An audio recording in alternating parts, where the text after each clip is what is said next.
hvis Peter bliver stående, så skal du holde den der. Jeg holder. Skal jeg gå lidt ned i knæ, eller? Nej, han skal være midt i billedet. Ikke? Han er midt i billedet. Sådan. Godt. Mangler en fod. Go.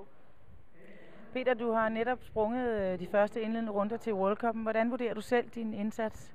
Altså, samlet set så er jeg rimelig tilfreds. Den første øvelse, der er der nogle små fejl. Og især i en kombination, som er ny, som vi prøver lidt af i dag, der går det ikke helt perfekt. Og det koster rimelig mange point, så det er sådan lidt ærgerligt, men kommer ud af det med skindet på næsen, og anden øvelse var rigtig fint, den er jeg godt tilfreds med. Du får 105,2 point og ligger nu på en tredjeplads. Er det nok, tror du, til en finale?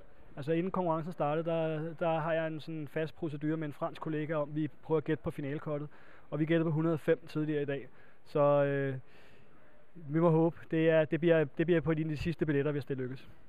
Vi har jo filmet din spring derinde. Kan du ikke prøve at fortælle, hvad det er, du egentlig laver, når du er i gang derinde? Jo, altså den første øvelse, der starter med at lave straks 3/4 baglæns salto ned på maven. Så laver jeg en baglæns salto derfra, og så en til baglæns salto. Og så laver jeg så forlæns og baglæns salto med henholdsvis halv skrue og uden skrue. Og så slutter jeg af med 3 svære spring, som der giver point til sværhedsgraden på øvelsen i den første serie. Der hvor det sådan går lidt galt, det er omkring det ene af de hoftebøjede spring, hvor jeg har strakte knæ og ude at røre tæerne. Der kommer jeg en lille smule skævt ned, så jeg har lidt skævhed i hoften. Og det skal jeg så sådan kompensere for op i næste spring, og det bliver så ikke så kønt, som det kunne have været. Men sådan en okay øvelse. Anden øvelse, der starter jeg med 3 trippelsaltoer, hvor den nummer 2 er hoftebøjet. Det er sådan ret nyt for mig.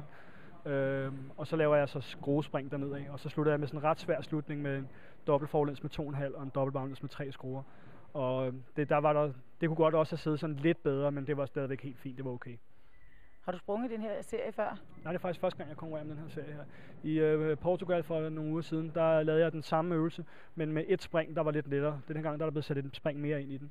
Så det er ny sådan, man kan sige, det er en ny rekord med kvalitet. Jeg har lavet nogle sværhedsrekorder før, hvor det har handlet mere om sværhedsgraden, og hvor det ikke har set kønt ud. Men sådan med kvalitet, der er det her min sværhedsrekord, så det var rigtig fint.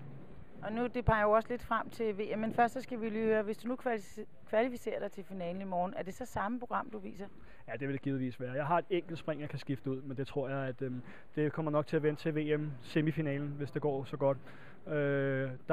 Det er de 24 bedste, der kommer ind der, og de 8 bedste til VM. For at komme med der skal jeg ramme noget, der er 100%. Og der tror jeg, der kan jeg satse meget hårdt. Her der tror jeg vil satse på et godt resultat, og så lave den samme øvelse igen, eller eventuelt skifte et af springene ud. Det får vi se i morgen, men inden da, hvad betyder det egentlig for dig, at sådan en World Cup ligger i Danmark? Altså først og fremmest så er det jo skønt at kunne springe for dansk publikum. Og dernæst så er det også rigtig fedt her i optakten til VM, at vi ikke skal rejse langt, og vi ikke skal bruge mange tid og kræfter på at sidde i en flyver frem og tilbage og alt det der.